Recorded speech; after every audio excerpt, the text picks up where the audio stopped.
talking with Teresa Jordan and Hal Cannon, our friends. Of course, a while back they moved from Virgin, Utah to Portland, Oregon. They live in a floating home on the Willamette River. And Hal continues to make music, and Teresa's working as a Buddhist chaplain at a large inner city hospital. We're going to hear music from Hal Cannon's two recent albums and talk with Teresa Jordan about her short film Birds of Paradise, Birds of Praise, among other things. Teresa Jordan, Hal Cannon, thanks for joining us. Good to be here. Good to be here. We miss Utah. Yeah, we miss having you here. So for those who don't know you, let me just read a brief bio for each of you. Teresa Jordan's an artist and author who grew up in a house full of books on an isolated ranch in Wyoming. Her books include Cowboys, Women of the American West, the ranch memoir, Riding the White Horse Home, and The Year of Living Virtuously. After more than 35 years of writing for publication and teaching creative nonfiction, Teresa retired, in quotes, from writing in 2016 to concentrate on visual art and mindfulness practice. We want to talk about that. Hal Cannon is a musician, composer, and writer who spent much of his life as a folklorist and radio producer. As the founding director of the Western Folklife Center and National Cowboy Poetry Gathering in Elko, Nevada, he's published dozens of books and recordings on the folk arts of the West. His latest albums are Cowboy Sutra and with Three Hat Trio Come Morning. So it's great to have you with us. So let me just tell people how this came about. We recently did an event, UPR did in Springdale. And as a part of that event at Zion Canyon Mesa, I thought, well, I'll interview my old friends, Hal Cannon and Teresa Jordan. I'll just go to their house in Virgin. Or they can come to Zion Canyon Mesa. So I emailed you guys, and Teresa, you replied, well, we've moved to Portland. So I guess that's a starting point. I'll start with Teresa on this one. What precipitated this move? It really was this change of focus in my life from writing and painting, which was independent.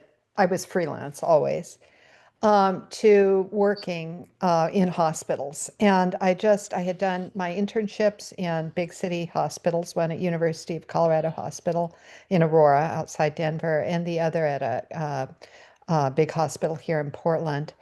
I had lived in Portland for several years when Hal and I got together, and we decided to go with where Hal had a paying job, had a salaried job, and went to Utah, which was just such rich and wonderful years for us. But with this, I was interested in working in a big city hospital.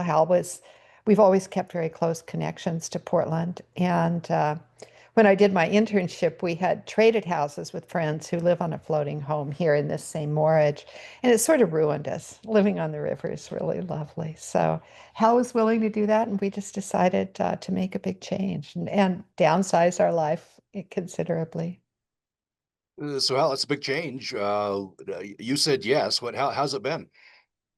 Me? Oh, Yes. it's good. I get up early with Teresa when she goes to work and make breakfast and brew up some brew, and then I make dinner, and those are my obligations. And I take the dogs out for our dog out for walks. I haven't been particularly productive lately, but I did put these two albums together, and that's sort of been my big accomplishment. That was, it's a lot of people don't realize what goes into putting an album together, I don't think. It's a long and involved, and it's like writing a book. It takes a lot of thought, maybe overthought, unfortunately, but that's what I've been doing. We'll I don't dive play in. music Yeah, with go ahead. people up here. What's that? I haven't. I don't really play much music with other musicians up here. We go to hear a lot of music at shows. There's a lot of great music in town. You go and consume music at this point. Yeah. Yeah, yeah. Like what? What do you go to? Well, we went and saw Gillian Welch and David Rawlins last week, and went and saw Calexico, and we had a cowboy singer friend of ours do a house concert up here named Mike Beck. our dear friends Molly O'Brien and Rich Moore came and stayed with us, and they did a concert here. Nick Cave. Oh, Nick Cave and the Bad Seeds. We went to see him. We go to classical music, jazz. There's a good jazz club not too far from here we go to called the 1905. There's just tons of music. I'm going to go hear some unknown group tonight, I think, up on at a closed down tavern that hosts music on Wednesday nights. Yeah, that sounds like an eclectic, like, of course, you probably always had eclectic tastes, right? I always have, yeah. Yeah, yeah. Um, so I guess first to Teresa and then to Hal. This has been I guess a collaborative partnership over the many years. You've supported each other. Tell me a little bit about that. As evidenced, Teresa, you wanted to move back to Portland, and Hal supported you there. Maybe talk about the artistic support. We've always been really good readers of each other's work. We came together. We first met at a conference in Sun Valley, Idaho, called Inventing the West, and it brought together. We were young, and it was a time of real excitement around pretty much all the ways we were looking at the West, whether I came from history and had just published this book of oral history on women who worked on ranches and on rodeo. Hal came from folklore, and he was the state folklorist of Utah. And there were all sorts of writers, lawyers, artists, musicians who were looking at the West and really looking at an expanded vision of the West that included the voices of indigenous people through their viewpoint rather than as seen by white historians, and that of the voices of women, just lots of voices that really hadn't been heard in the West before. It was just a very exciting time. We met each other at that time. We met tons of people who ended up being important in our lives over a long period of time. Alvin Josephi, Bill Kittredge, Onyx Smith, Vine Deloria, all sorts of Scott Momaday. And we connected there. We were on a panel together, went out to dinner. Hal was married. I was with somebody. We just sort of noticed each other and the affinities between our work. Hal was working with cowboys. I come from ranching culture. Didn't see each other for 10 years, and then we got married. I was divorced by then. Yeah, Okay, yes. yeah, okay. This wasn't a polygamous kind of a thing. Okay. Yeah, Um, yeah. yeah. So it's been a wonderful partnership. You've both done your own thing, right? But so Teresa, I want to start with you. I was very interested to Hal sent me a link to Birds of Praise. You can find it on your website as well, right? Teresa Jordan. That's right. Yeah. This kind of gives a little bit of explanation for your transition from writing to mindfulness and meditation and to the visual arts, right? Um, so tell me a little bit about this. You begin by saying that you were in the habit of doing a painting a day, I guess, of nature around you, and then the pandemic happened. What happened then? Right, right. Well, the pandemic, I think, was just a profound experience for people everywhere, literally all over the world. And it just, a lockdown was it, do you remember we thought it would be 2 weeks. And of course, it was an extended amount of time. Our daughter and her family came and lived with us, our two young grandkids. Junie was what, two at that point, Yeah. and PJ was Six. 6 or 7. And so we had young kids and in the house, and PJ was trying to do school online, and he's a very brilliant, involved, active child who did not do well with online schooling. So we were just really functioning as a family, and it was a very rich time for us as a family, but it upended pretty much all of our lives. And I'm speaking there not just our family, but all of us. Our lives changed radically at that time. And I had had this painting practice. Every day I would do a painting, and that just really stopped with that. And it took a while before I found time again to start doing that. And then I did start painting the birds. We lived in this beautiful old pioneer pecan orchard in Virgin, Utah, on the edge of the Zion National Park. And we had a lot of ravens in our orchard, and were always so amused by them. They're such great, quirky birds. And so I started painting them, and I just thought, I've always loved wordplay, and I thought, oh, this is so interesting, corvids in a time of COVID. And so I thought, well, I'll do a series of 19 paintings. It was sort of a joke. And then things got serious very fast. We lost a dear friend, one of the first people to die of COVID in Utah, Bob Garf. And then other people we knew were really seriously sick. And anyway, I just kept painting these birds. And I've had at that point, I'd had a Buddhist practice for well over 10 years. There really wasn't a Buddhist community in rural Utah. And a lot of things came online with the pandemic. That was, for me, a silver lining. I'm a lifelong student in all sorts of training and education, and also communities of practice. And I started practicing with the New York Zen Center in New York. And it's the New York Zen Center for Contemplative Care, and they're really leaders in chaplaincy and in bringing contemplative care into healthcare. I had no knowledge of this or interest in this, but I just really sort of stumbled into it. And I think in the pandemic, so many of us wanted to be able to do something helpful in this time of real need. So I just, to my great surprise, I would be the person in high school who was voted, least likely to be involved in spiritual care. I was a real cowgirl, and I just that it. But it's been a very rich expansion and exploration, and I'm very, very grateful for it. Yeah, kind of a surprising to you direction, I guess, right? Yes, Yeah. yes. It's interesting in this short film, Birds of Praise. Again, you can find it at teresajordan.com. You do some prayers, and you mention in the film there prayers can be of all kinds, right? Yeah. Tell me about these prayers. Well, I did not grow up in a religious family. And in fact, there'd been quite a bit of religious trauma, particularly for my dad. So he was he was very anti-religious. Um, and I did go to church on the occasion that we would spend a weekend in town with my grandmother, and I went to the Episcopalian church. But I didn't have a prayer practice. But in part of my training, my very initial training, we had a wonderful theologian and poet, Padraig O'Tuma from Ireland, come and talk to us.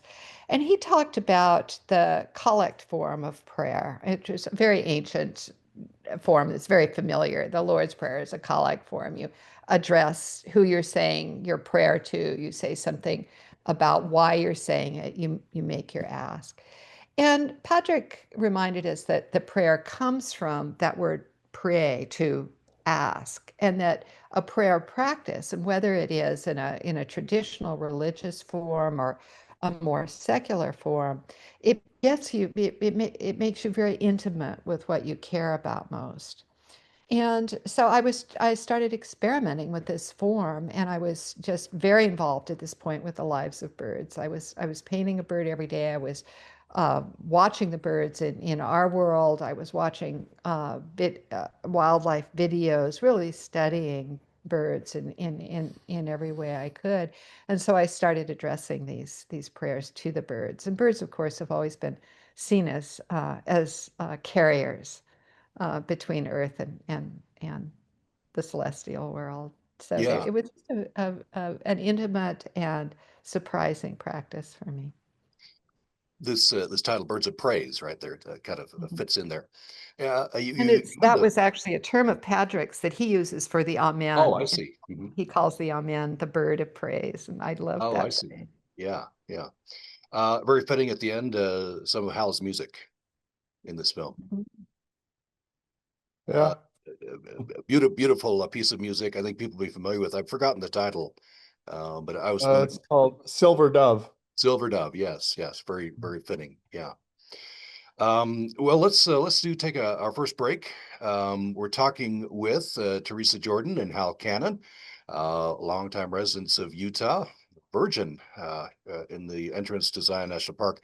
They've now moved to Portland, Oregon. They're living on a floating home in the Willamette River. And Hal's making music. Teresa's working as a Buddhist chaplain at an inner city hospital there. When we come back, we'll learn about one of Hal Cannon's recent albums. He has two. We'll talk about Cowboy Sutra. And later in the hour, we'll talk about his album with Three Hat Trio, Come Morning. More following this break. You're listening to Access Utah. I'm Tom Williams. Today, we're pleased to be talking with Teresa Jordan and Hal Cannon.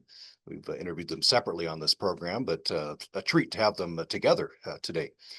Hal Cannon, a couple of recent albums. You said you had, I guess, a period where you weren't working much on music. Now, within the last few months, two albums come out. The other one with Three Hat Trio, Come Morning. We'll talk about that later in the program. Cowboy Sutra. Let's talk about that now. What were you trying to accomplish with Cowboy Sutra?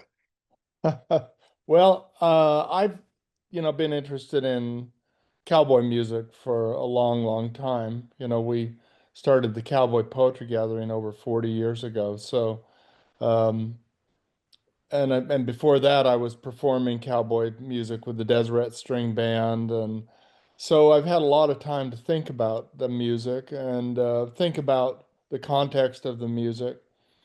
I have a lot of respect for great entertainers, but what I probably like the best about music is when it really hits something that comes from the heart and from the larger experience of tradition. And I sort of come to think, well, if you peel away the guitars and the twang and the bluster around cowboy songs, there's some really deeply meditative, reflective of endless days on the trail, reflective of the environment of the wilderness, all in that music that's easily lost when you fluff it up and put it into the context of entertainment. So I wanted to do something that was more that. And I started recording these songs with a harmonium in the background just to give it almost a drone instead of a real brittle rhythm. And it was quite pleasing to reinterpret this music. And then I started working with a wonderful Utah artist named Edward Bateman on the album cover too. And I don't know if I'm putting it up here, but it's in vinyl. Yes, that'd be good But for people to see. it's a cowboy sitting cross-legged. It's actually a 1920 photograph that was sort of made into an icon of this cowboy sitting, meditating, and singing cowboy songs. Yeah. And it's And sort of an odd what's thing. that? What's that arch behind him? Is that antlers or something? Is that Those are antlers antlers? Yeah, that's something forming Ed an Bateman arch. came up with. He's So we kind of did in a classic meditative pose, right? yeah, we did a signed and 100 copies of it in vinyl, Oh and yeah, I yeah, that's great. uh, and signed and numbered them all. I just uh, I'm really another thing I'm rebelling against is the sort of the cheapening of music through streaming. You can get it free. And as it becomes free, it becomes more background and less valued. So I wanted to do something that said, this is the object, it's vinyl, it's an art print, it's signed and numbered, it's something to treasure. I grew up treasuring albums and treasuring music, and maybe I'm just an old curmudgeon, but I regret the direction that music consumption has gone in. Mhm. Yeah, I think it is a nice trend back to vinyl, and yeah, maybe people treasure this. Are there any of these numbered vinyl albums left? People still get these? More than you'd like, as Oh, I'd like to okay. think. All right. No, I pre-sold them, and I sold a lot of them, but you can get them through halcannon.com, and you Okay. can also get them in Halcount.com. CD, or you can just go and listen to it for free, like most people do. Yeah. Yeah. So Cowboy Sutra that, and you mentioned the kind of the Eastern influence of the some of the instruments even is that influence from Teresa's turning to the Probably, meditation, yeah. Actually, mindfulness, Buddhism. Yeah. she took my sister and I to a retreat, a meditation retreat on a beach on Hawaii, and that was just sounded like great fun. And there was a guy there, a wonderful kirtan singer. What's his name? Ram, Krishna Das. Krishna Das, yeah. And every night we'd go listen to him play the harmonium and sing these songs, and we'd sing along. And by the end of it, I said, that reminds me of cowboy music. You could really put cowboy, and that's where I got the idea. So Teresa had a lot to do with the sort of the gestation of this project. You know, I just love the drone coming into this music. And I did grow up on an isolated ranch in Wyoming and spent a lot of time in really open space, very uninhabited space, a lot of time alone. And of course, I didn't have a meditation practice, but you're present in the great silence and in the sound of the natural world. And the drone just seemed to me to capture something of the hum of the earth that was very familiar to me from my childhood. And it just, I felt like, oh, and this is what these men on these long trail drives, that this is what it's like under the night sky. So it just seemed like such an unexpected but exactly right element to enter into cowboy music. That's a nice connection. If you just joined us, we're talking with Hal Cannon and Teresa Jordan. We got them together today from their home in Portland, Oregon, where they've moved. So Teresa Jordan, I wanted to turn back to you in this film, and I will point people to teresajordan.com to see this wonderful short film, Birds of Praise. You talk about getting into mindfulness, meditation, hospice care, and drawing these birds, right? And you talk about care partnerships, right? And that this was in contrast to your life on that isolated ranch, uh, Mm. and the culture, right? That culture that is so, I guess, part of us all, right? At least in an ideal, this culture of extreme individualism. So maybe Right. compare and contrast for me as you did in this film, this extreme individualism you grew up with, and now this kind of this partnership idea.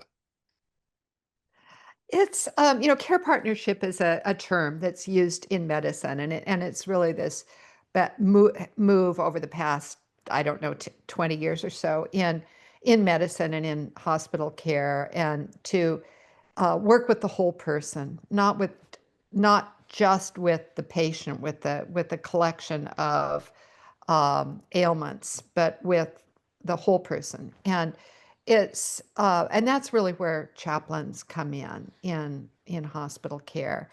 We're the ones who can come in with no agenda. I mean, people often think of us as clerics or religious, and we are there to provide for religious needs of people who have them.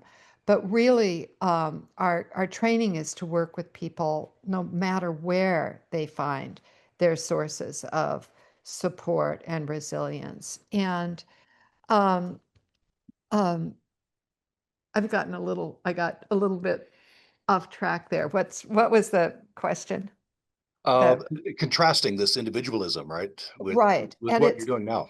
Yeah, and so we're there to be, what we find is that it's very important for the whole health of a person to have a place where they can tell their story, where they can be.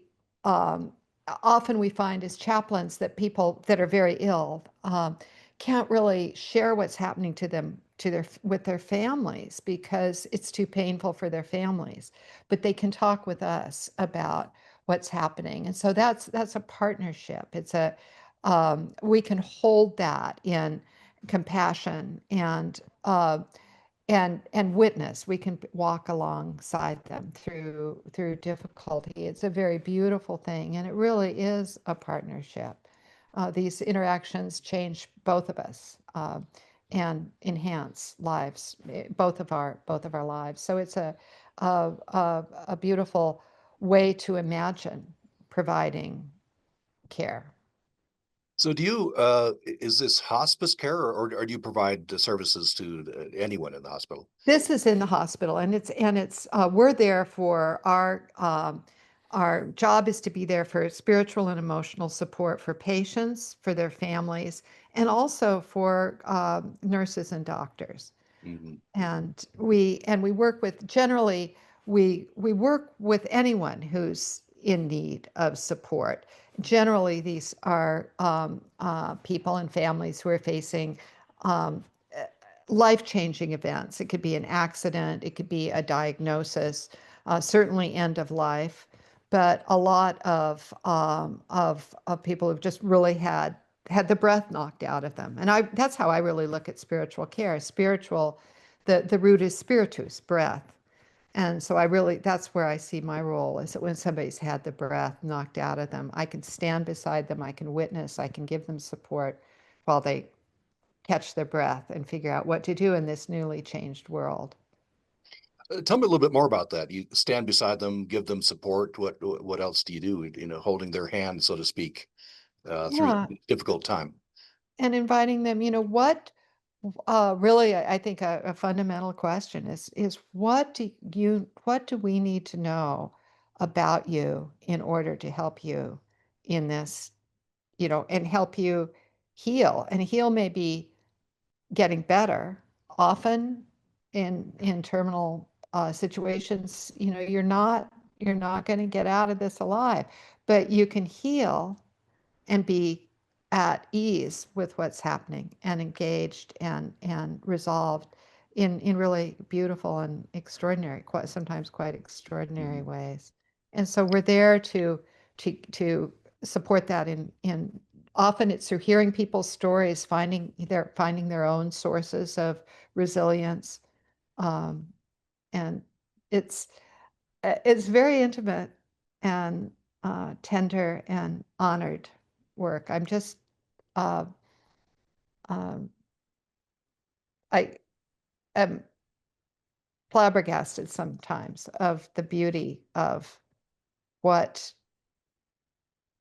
we hear, what we're able to stand beside and hold for people. Very, very needed, right? How does this compare with your previous work as a writer, as a visual artist? I guess that's more writ large. You send this out into the world. You hope it affects somebody. In this case, I guess you're affecting somebody. It's one on one. It's, but I think that I was I think that there's always been, though I don't know that I would have even used this term. As I say, I came from a very secular background, but there's always been a spiritual seeking in my work. The subtitle of my last book, The Year of Living Virtuously, Weekends Off, which was a collection of weekly meditations or essays and very non-righteous about virtue and vice. And the subtitle is One Woman's Search for Meaning in an Ordinary Life. And I think that really has driven me. It's just trying, those existential concerns that are underlay, I think, all the world wisdom traditions on, and one way or another, our journey through this life of how do we deal with our mortality? How do we deal with our connections with other people? What what feeds us and what depletes us? So, and how do we work with loss? My really defining experiences in my own life. I had a lot of loss in my 20s. My mother died suddenly when I was 20. We lost our ranch where we'd been for 100 years. My brother disappeared and came back into my life later, but and my father had a very, never really healed from my mother's passing, and so how do we deal with loss? And loss is a factor in every life, and loss can be extremely painful, and it also transforms us and Mm. has can make us deeper, more compassionate, more connected to other people. Yeah, there's a through line there. Yeah, yeah. Mhm. Let's take another break. We'll come back with the final segment with Teresa Jordan and Hal Cannon on Access Utah. You're listening to Access Utah. I'm Tom Williams. We have about 8 minutes left in this conversation. Very pleased to have with us artist and author and chaplain Teresa Jordan and musician, composer, and writer Hal Cannon. They moved from a while back from Virgin, Utah to Portland, Oregon. They're living on a floating home in the Willamette River. Hal's making music. Teresa's working as a Buddhist chaplain at a inner city hospital there in Portland. So Hal Canada wanted to talk about your other album. You have a couple of albums out. This one with Three Hat Trio, and it's called Come Morning. First of all, remind us who is Three Hat Trio? Well, Three Hat Trio is a three individuals who got together when the violinist was 16 years old. Eli Rankel and a bass player who came from Caribbean music in Florida, and me playing banjo and folk music, and we all lived close to each other, and somehow we got together and to jam, and we found that there was some kind of magical connection between us, and we never forgot that. And 7 albums later, and a lot of touring in Europe, and we're still thinking about music. We got together not too long ago at the Zion Mesa where you were up at the artist retreat, and they gave us the place for the weekend, and we just sat down and recorded constantly and put together these impromptu pieces of instrumental music and called it Come Morning. Here's the album cover. Yeah, beautiful, beautiful. By the way, at that event, Greg Eistock played music for us for that event. Oh yeah. Yeah, Yeah, Greg's yeah, truly a brilliant musician. He's a painter also. In Yeah, he's fact, the cover of Come Morning is one of oh, he his did the painting. I didn't know yeah, that. he's Yeah, a yeah, wonderful painter yeah. and a brilliant musician. And you know, I really miss working with Greg. We were sort of musical partners for many years, and so we talk, and we're still tied together, and we want to cook up projects, but we don't have that daily practice like we used to. Yeah. So understand that this particular album was, I guess, recorded at the Mesa, right? Yeah, most of it. And they invited you to explore musical impressions of morning in the Utah desert. So that's kind of the theme of these Yeah. instrumental music, right? Yes. You find that at halcannon.com as well. Yeah, yeah, or yeah, you can find it there or on any of your favorite streaming services.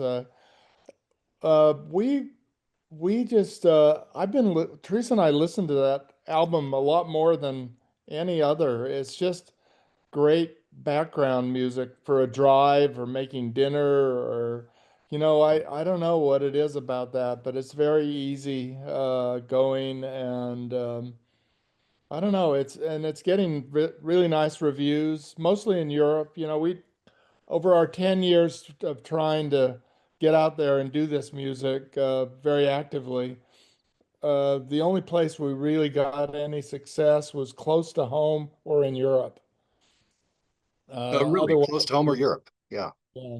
Yeah. But all of our reviews are coming from Netherlands, Germany, England, Scotland, Wales, those places where we still have a very devoted fan base. Why do you think that is? Close to home or Europe? Uh, I just figure that everyone else has bad taste. Yeah, could be. We'll work on that theory. I don't know. Yeah. Teresa Jordan, I want to turn to you at just a few minutes left in the program, but wanted to, I noticed on your website, teresajordan.com, this seems to fit in with some of the themes that we've been talking about. You have a section on here on kintsugi. So am I pronouncing that right? This, I think people are familiar with this. You take broken pottery, you mend it. It's got kind of golden seams, and it's the idea is it's better than before, stronger than before, even though broken. Yes, it's a Japanese form of mending, a traditional form of mending. And that the broken vessel in traditional or in Western repair, that the idea is to make the repair invisible, so that, for instance, a Metropolitan Museum of Art would take an Egyptian bowl that from 5,000 years ago, that it was broken, repair it in such a way that it looks like it just came out of the artisan's shop. But in kintsugi, the idea was to allow the scars, allow the seams, the mending to be visible. And so that you create something that is, the vessel is restored, the vessel is functional, but it's changed by its experience. And it's really a beautiful metaphor for our own life journeys, where we are marked by life. And these seams of these gold seams are actually stronger than the original material, and have a beauty of their own. And so I find it a really beautiful uh, uh, process. I've taken one workshop in it, would really like a lot more training, because I think that it's uh, uh, it's something I'd really love to do with people, and around the idea of telling stories. And this was a piece for those when Oh, this is beautiful. on. It's on video. Yeah, you've got a piece of pottery that you have mended in this way. Yeah. Yeah, and it's a little espresso cup that's looks like the bottom two-thirds of a human face. It's really beautiful little piece made by a ceramicist in Montana, Adrian Arleo. And friends were staying with us and dropped this, and Rolly was just so distraught that he had broken this beautiful little piece of ceramic. And I said, "Oh, this is great! You know, I get to repair this." And it's I think it is even more beautiful repaired than it was in its original state. Yeah, it kind of connects to what we were talking about before. How do you deal with loss, right? This is a Mhm. constructive way to deal with loss. Yeah. I would just, a person who was very important in my life was my great Aunt Marie, who was born in the house. She was my grandfather's sister, born in the house where I was raised. She married, ranched on it, the North Fork of Chugwater Creek that went through our ranch. So she was about 10 miles away. But all she ever wanted to do her whole life was be outside working with horses and cattle and dogs. She never wore makeup. Her face was just deeply arroyoed by this life out of doors. And yet everyone who knew Marie just found her the most beautiful woman. I mean, people would say that all the time. She's just such a beautiful woman. And she was really marked by this life that she loved, and that she didn't try to avoid the tracings of her life's work. And it was a beautiful lesson to Mm, me. good lesson. Yeah. Model. Well, we'll need to leave it there. We're out of time. We could spend another hour probably together with some interesting conversation, but it's been such a great pleasure talking with Teresa Jordan and Hal Cannon today. Thank you so much. Good to be with you, Thank Tom. you, Tom. Thank Lovely to Yeah. you. see you. Thank you. Have a good day, everyone out there. Yeah, yeah. Great day to everybody. You can find them at teresajordan.com and halcannon.com, and they're living life, loving life in Portland, Oregon. Thanks again. Appreciate it. Okay. See you Bye later, bye. Tom. Thank you. And thanks everyone for listening to Access Utah.